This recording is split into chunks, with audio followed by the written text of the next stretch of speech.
प्रधानमंत्री जी का जो विकसित भारत का संकल्प है, विकसित भारत कब बनेगा? आप लोग सुन रहे होंगे विकसित भारत 2047, और उसके लिए योजनाएं भी बन रही हैं। लेकिन विकसित भारत का जो संकल्प है, विकसित भारत का जो लक्ष्य है, वो तभी साकार होगा। विकसित भारत तब बनेगा जब विकसित उत्तराखंड बनेगा, और विकसित उत्तराखंड तभी बनेगा जब हमारा उत्तरकाशी विकसित बनेगा, चमोली उत्तर बनेगा, बागेश्वर बनेगा, पिथौरागढ़ बनेगा। हमारा हर एक जनपद जब विकसित बनेगा तभी विकसित उत्तराखंड बनेगा। और विकसित जनपद तब विकसित बनेगा जब उस जनपद के सारे गांव विकसित होंगे। तो इसलिए आपके विचार बहुत सराहनीय हैं, और निश्चित रूप से मैं जो हमारा प्रशिक्षण एवं सेवा नियोजन विभाग है उसको इस संबंध में आवश्यक कार्रवाई के निर्देश दिए जाए कि जैसा आपने बताया कि इसके प्रशिक्षण और नवाचार को प्रोत्साहित करने के लिए वो काम करेंगे। बहुत बहुत धन्यवाद। धन्यवाद शैलेंद्र सिंह जी। विकसित भारत तभी बनेगा जब उत्तराखंड विकसित बनेगा, और विकसित उत्तराखंड की संकल्पना तैयार कर दी है माननीय मुख्यमंत्री जी ने। आइए बढ़ते हैं आगे और चलते हैं जनपद चमोली। विकास मोहन जी, स्वागत है आपका। क्या नाम बताए? विकास जी। विकास मोहन, जनपद चमोली। माननीय मुख्यमंत्री जी को मैं नमस्कार करता हूं। मेरा नाम विकास मोहन है और मैं चमोली जिले से हूं। मेरा आपकी सरकार द्वारा जो पर्वतीय क्षेत्रों में कार्य किए जा रहे हैं इस योजना को लेकर, वो बड़े ही सराहनीय कार्य हैं। मेरा आपसे निवेदन है कि इस योजना के अंतर्गत ऑनलाइन पोर्टल के माध्यम से जो आवेदन किए जा रहे हैं, ये बहुत अच्छा प्रयास है, किंतु मैं चाहता हूं कि इसके लिए ब्लॉक स्तरों में मीटिंगें कराई जाएं, बैठकें कराई जाएं, ताकि इससे अन्य लोगों को भी इसका लाभ मिल सके। धन्यवाद। बहुत अच्छा विकास मोहन जी, आपने जो है विकसित भारत के संकल्प को आगे बढ़ाने के लिए जो है हम विकास खंडों तक पहुंच रहे हैं, और हम तो चाहते हैं कि हम हर ग्राम पंचायत तक पहुंचे, हर ग्राम सभा तक पहुंचे। बहुत अच्छा आपने कहा। और हमारी सरकार के द्वारा कॉमन सर्विस सेंटर के माध्यम से दूरस्थ क्षेत्रों तक ये सेवाएं पहुंचाई जा रही हैं, और जिनके माध्यम से हमारे इच्छुक लाभार्थी आवेदन कर सकते हैं।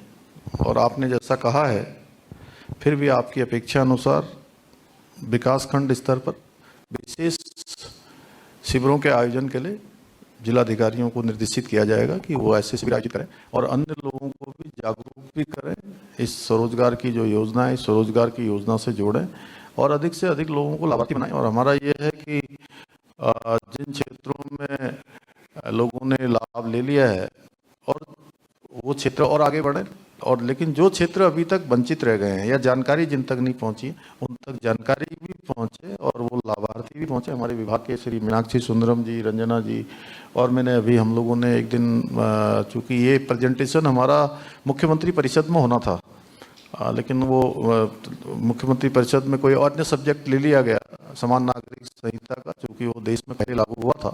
इस नाते इसका प्रेजेंटेशन तो वहाँ नहीं हो पाया, लेकिन इसकी तैयारी हम लोगों ने करी थी। तो उस दिन भी मैंने विभाग के लोगों को कहा है कि जहाँ अभी बहुत सारे स्थान ऐसे हैं जहाँ पर ये योजना शुरू नहीं हुई है या इसका लोगों को लाभ नहीं लिया है, वो चित्र भी इससे जोड़े जाएँ। सभी जिलाधिकारियों को निर्देश दिया जाएगा कि वो ब्लॉक लेवल पर जाकर भी इन शिविरों का आयोजन करें।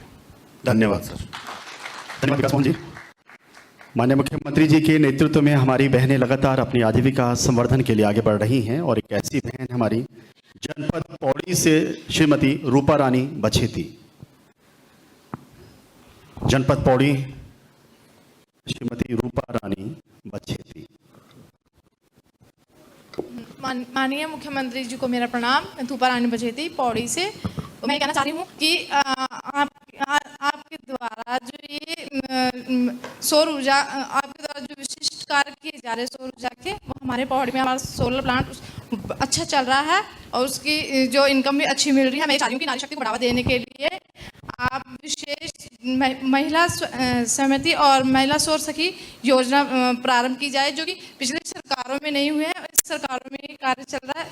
तो यह कार्य और महिला शक्ति को बढ़ावा देने के लिए सौर सखी योजना के लिए विशेष कार्यक्रम प्रारंभ किए जाए, जिससे महिला शक्ति सशक्त और स्वावलंबी बन सके। धन्यवाद। बहुत अच्छा। मातृशक्ति को मेरा प्रणाम है, मातृशक्ति को नमन है, और हमेशा हमारा प्रयास रहता है कि हमारी मातृशक्ति आगे आए। और सच में मैं आप सबके सामने एक बात कहना चाहता हूं कि मैं भी सामान्य स्थितियों और सामान्य परिस्थितियों में पला बड़ा हूं, सामान्य परिवार में पैदा हुआ हूं, और मैंने विशेषकर हमारे पर्वतीय क्षेत्रों में जो हमारी मातृशक्ति है उसके जीवन में अनेक चुनौतियां हैं, अनेक परेशानियां हैं, और आज भी हम बहुत तेजी से आगे बढ़ रहे हैं, विकास भी आगे बढ़ रहा है, हमारी गति भी तेज हो रही है, उन्नति भी हो रही है, प्रगति भी हो रही है।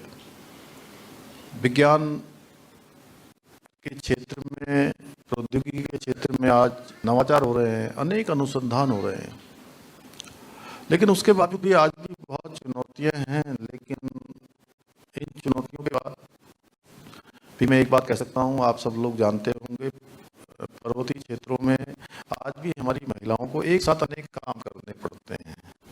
बच्चों को देखना है, गाय भैंस देखने हैं, घर का काम देखना है, खेती देखनी है।